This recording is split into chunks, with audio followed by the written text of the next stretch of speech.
Hey, everybody, and welcome to the first episode of the Wild in the Whites podcast. This is a podcast that's kind of just a low key project that me and a couple friends are going to be working on, and we're going to be putting it out there, and hopefully, maybe some other people will enjoy listening to it.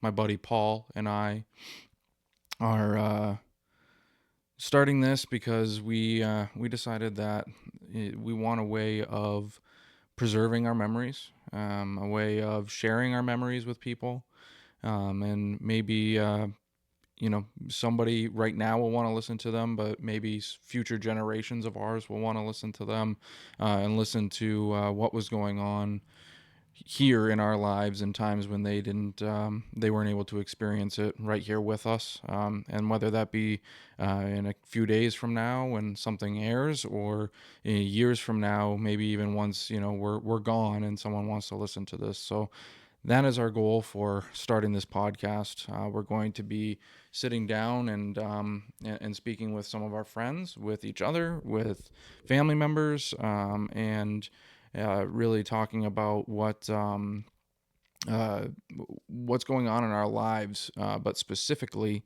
we're outdoorsmen, okay? And we have a big attachment towards everything in the outdoors. We're both avid hunters. We're both fishermen. We hike all the time. Paul hikes almost every day, and as do I. We hike in different ways. He's more of a trail hiker, and I like getting into the back country where there isn't a trail.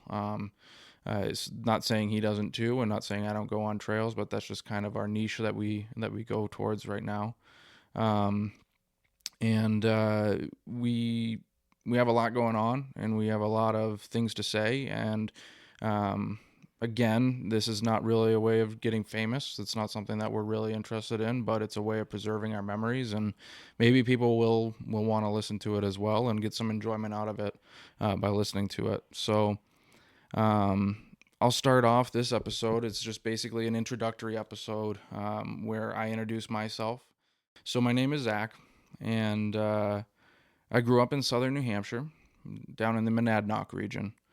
Um, I went to a private school for the majority of my middle school grades before going to public high school, and that school was very outdoor oriented. We hiked Mount Monadnock twice a year. We had classes in school that taught us outdoor shelter building, survival techniques, just things like that. And that's kind of how I got into really my introduction with the outdoors. I had family members, my parents, that promoted that lifestyle of getting outside and really enjoying what nature has to offer, and making sure that we're involved in conservation, understanding the importance of nature and how fragile it can be, and how we as humans have a huge role in preserving nature. Those were all things that were a very large part of my upbringing, and therefore they remain a very integral part in how I live my life still today. During high school, I did an internship with Monadnock State Park, and that turned into a seasonal job for a couple seasons, working for the Park Service. And that was my job title was anything from stocking up the bathrooms and cleaning the bathrooms to handing out permits for camping for a weekend, to search and rescue on the mountain if somebody needed to be was injured and needed carrying down, or had any type of medical emergency and needed to be carried down, or was lost, went off trail, and we needed to go out and find them. All those kinds of different roles. Pretty much anything that happened in the park, we would call for additional resources if needed. But we were the first ones there trying to do what we could. And so my love is still with the outdoors, and I learned a lot of my survival, my day-to-day packing abilities today go back to what I learned in the Park Service. We had a saying back then, you pack as though you're never coming back. And whether that was because I needed to go up and clear off some trails of some blowdowns that happened, my backpack was ready to spend the night out there if I needed, or if it was doing a solo winter hike, my backpack was full of everything that I needed to spend a night or two out there. Um, and we were constantly dealing with people that were ill prepared to be out there, and trying to educate people on how to be better prepared. So having that when I was so young, and being again only in early college and late high school age, having that part of my upbringing so early again instilled a lot of survival things that I still carry with me. If I'm going out into the woods to hunt, I very often don't have cell phone service. But I carry a satellite messenger that has an SOS feature on it if I do get hurt and need rescue. And I also pack extra food. I pack the ability to make a fire. I know how to build a shelter. I know how to survive a night or two out there if I need to. I might not be the most comfortable. I might not be the most happy, but I can certainly live through it, and that's a big portion of it, right? Um, and again, that all came from even it started in that private school that I went to, and then it worked its way up through the Park Service, reinforcing some of that, and then just continuing to get out into the outdoors and learn things from people, reading books and listening to podcasts, and watching. Nowadays it's all YouTube videos, right? So all that kind of stuff has just been a big influence on me too, and I continue to learn every day. Um, Growing up, again, camping was a big thing in my life. My dad and I would camp on a regular basis, whether it be in the backyard and just learning how to set up a tent and just camping out in a tent instead of sleeping inside the house, or actually going on camping trips. I went with my uncle and my dad and a family friend to the Boundary Waters. That was when I was in high school. And it with the Boundary Waters, for those who don't know, are a series of many, many, many lakes on the border of northern Minnesota and southern Canada. And so we spent some time out and didn't go very deep. I was younger, and so I think that the adults in the group didn't want to drag a teenage boy out too deep without knowing what they were in for on his abilities and his maybe attention span. But I had a great time. I learned a lot of things out there on how to keep food away from bears and everything like that while you're camping. So again, that was a big portion of my life. My dad and my uncles, um, on both sides of the families have always both sides of the family have always been into fishing, and several of them have been into hunting as well. Um, so I've been fishing most of my life. My dad has never hunted, and I never really had a uh, a role model growing up that was a hunter, that lived close by to teach me or take me out or anything like that. So it really took until a few years ago. This is only my fourth season hunting, and I've been completely self-taught. I have a very good friend of mine that I spend a lot of time hunting and learning how to hunt with. And then I have several other friends that I go out with periodically, and learn from them. And again, YouTube, podcasts, all that kind of stuff. I've just been absorbing as much as I can, and trying to spend as much time out in the woods. And that's kind of goes back to what I was talking about on how I like to go off the beaten path. I like to explore. I like to learn, and learning how to hunt, I have to get out there, and I have to get out to where I'm going to hunt. And a lot of the time, you're not even legally allowed to hunt within certain radius of established hiking trails. And even if in places where you can, why would you necessarily want to? So yeah, that's why I go out there, and that's why I spend so much time off the beaten path, is to get outside and experience it all, and learn it all, and not at all, but just learn every day, take something away from it. Um, and so then the next thing that I wanted to touch on, as a newer hunter, I am certainly learning the nuances of hunting itself. But as I've explained, I have a history of being outside, and I have a history of being taught the importance of nature and preserving life itself. And so I wanted to just touch briefly on this introduction to myself. A question that often gets asked, I think, of all hunters, from people who don't hunt, as to why you do it. So there's three main things that I have that go into my philosophy of hunting. And I want to touch on those briefly, which I think will kind of give everybody an insight into my brain, which is a scary place sometimes, I guess. But this is where, again, I want to kind of preserve it as it goes along. So getting kind of my philosophy out here in 2024. Maybe if I continue to do this for years, maybe my philosophy will change. Maybe it won't. Maybe I'll stay consistent.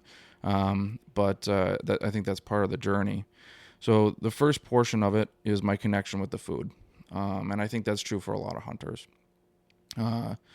We don't hunt because we enjoy the killing portion of it. I can tell you that all my friends that hunt don't do it because we're bloodthirsty.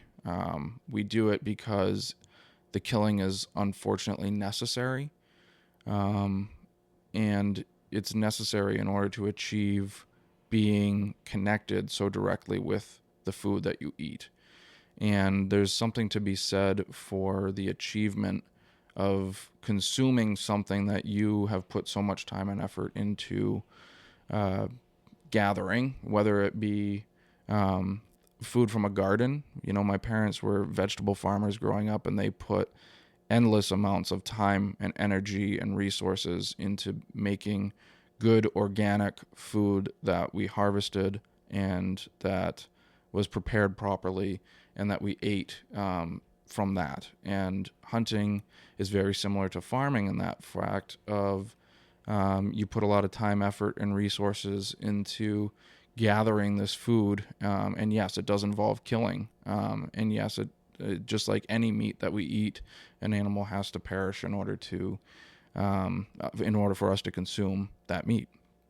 And so that's where being ethical, making sure that you shoot properly, that you don't let the animal suffer needlessly, and that you only take what you need is all very important.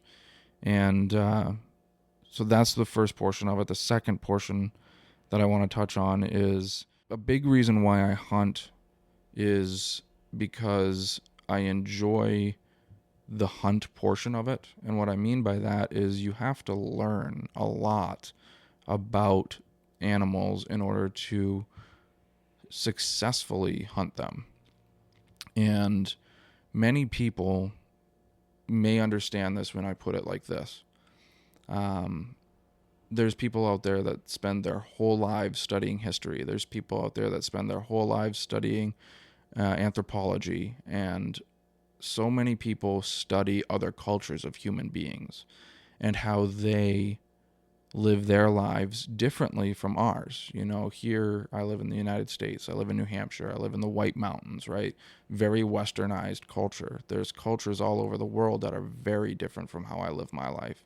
And it's fascinating to learn about them. But I also have endless different cultures right in my backyard. And it is important to learn about the cultures that you interact with on a daily basis. And modern society has such a disconnect with nature. And I don't like that. It seems to be almost an us and them mentality where it really shouldn't be. We interact on a daily basis, especially around here, you know, and even in the deepest cities, you're going to see wildlife still. And we need to learn a lot about each other. And unfortunately, we as human beings are the more, so to speak, intelligent species. And therefore, it's on us to put more effort into learning about the other species that don't know how to communicate well with us, that don't have the resources that we do in order to advocate for themselves. And we need to do it for them. And the only way that we do that is by learning about them and understanding what we can do to help them. And sometimes conservation does involve properly managing the amount of a species that's out there, and that's where hunting comes into play. We, as human beings, unfortunately, have taken a lot of the top predators for especially our area up here in the Northeast. A lot of the top predators that used to be here and prevalent around here are no longer here, and we upset the balance. And so in order to keep that balance, we have to do it ourselves. And otherwise, anything that's not in balance in nature is not a good thing. And so every day when I step foot in the woods, I remember that Mother Nature is going to teach me something out there. And I just have to be willing to learn it. And I have to be open to it. And I have to recognize it when it's there. And I think that's a big portion of it too. Mother Nature will always remind you, if you think that you understand everything about her and you think that you now have a grasp on it, she's going to remind you, you do not know nearly as much as you know, as you think you know. And she is 100% always the boss. I can guarantee you that. But as long as you are humble and as long as you are willing to learn, she's willing to teach you, and she always will teach you something every time you go out there. So that's why I go out there, because I need to be a part of it. I want to be open to everything, and I want to learn as much as I can. And every day I learn something new. And the third part of it, in my philosophy of hunting, is not only learning about that different culture, but becoming part of that culture and part of that food chain, part of their lives, whether it be becoming so much of a part of their lives that then you are able to harvest an animal, or whether it be while you're sitting in a stand or walking through the woods or whatever it may be, you can have an interaction with a chickadee. You can have talk back and forth to an owl. You can stand and look at a porcupine that's walking around in front of you. All these different things, you're part of a different world when you're out there. And it's very special when you realize what's happening, when you see that happening all around you, and you realize that you are part of it, and that there are things so much greater than you at play when you're out there. And you have no control over a lot of what's going on, but that's very much okay. You don't need to be in control of everything. And I think that in modern society, we try to have control over so much in our lives, and we need to just let it go.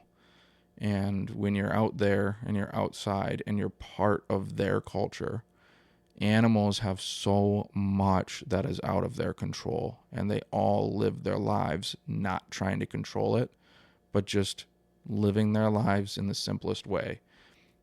Drinking, eating, reproduction, survival. That's how they live. And when you get reminded that that's really what matters, and that's really what stress should be put on, then it puts everything in perspective when you go back into society as to why are we stressing out about this, that, or the other thing. And that's why I really do enjoy being outside. And so lastly, I want to touch on what this podcast means by the title, Wild in the Whites. This is a podcast that Paul and I decided to create along with our logo and branding, and we are going to possibly, I believe we're going to start doing some filming as well. The money to start doing all that kind of stuff is not necessarily there right now, but we're going to start doing what we can for filming.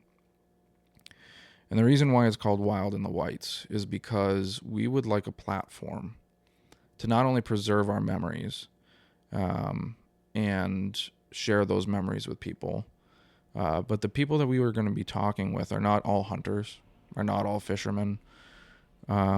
It's not a podcast solely about one thing. It's about the fact that we live here in a beautiful, beautiful country. The White Mountains of New Hampshire are a very special place to us. Um, and we share it with many, many people, whether that be tourists, whether that be people that have lived here their whole lives, people that just moved here recently. They're shared. And whether you're a kayaker, whether you're a 4,000 footer hiker, whether you're an avid hunter, whether you are a fisherman that decides to throw a bobber in once in a while, whether you like to go pick blueberries in a blueberry field, whether you love learning about the history that is in a lot of these overgrown areas of the White Mountains, that has kind of been lost to time, whatever it is that you're doing while you're out there, it's important. And the reason why it's important is because you're enjoying the land that the rest of us enjoy for your own reasons. And we need to preserve it for everybody, not just hunters, not just hikers, not just fishermen, not just those history buffs, not just for blueberry picking. Everybody needs to enjoy it. Everybody needs to share it. And if we can have a platform where maybe those tough discussions that keep us separated in a way, that keep some hikers separated from hunters and hunters separated from those blueberry pickers and everything, if we can have a platform, whether it be on social media or this podcast or wherever, just to start that conversation between people, to respectfully talk and try to understand each other and come on common ground where we can all agree on one thing, and that's we need to preserve what we have, because I want future generations to have the same experience that I'm having right now and that everyone's having right now. And if we can do that, then I think we've done something very special. And whether or not it creates a massive change is going to be up to a lot of other external factors. But if we can create that platform where that conversation can at least start, that's going to be very important, because there's a lot of anti-hunting out there.